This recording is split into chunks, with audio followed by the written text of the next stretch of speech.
Sige, salamat po sa Diyos. Sana po ay nandiyan po yung mga kapatid.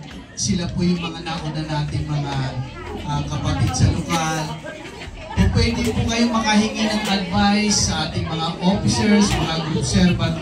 Ganon din po sa mga kapatid para kung sakaling may mga problema tayong may encounter, ay makaagapay po sila, makapagbigay ng pagpapayo,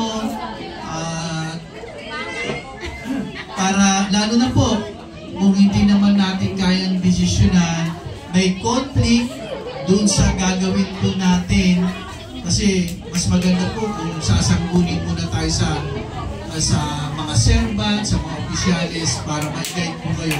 Bago po kayo magpasya, lalo na po may kinalaman sa dati nating relihiyon, pananampalataya, mas maganda kung maisanggunin muna natin. Ano po?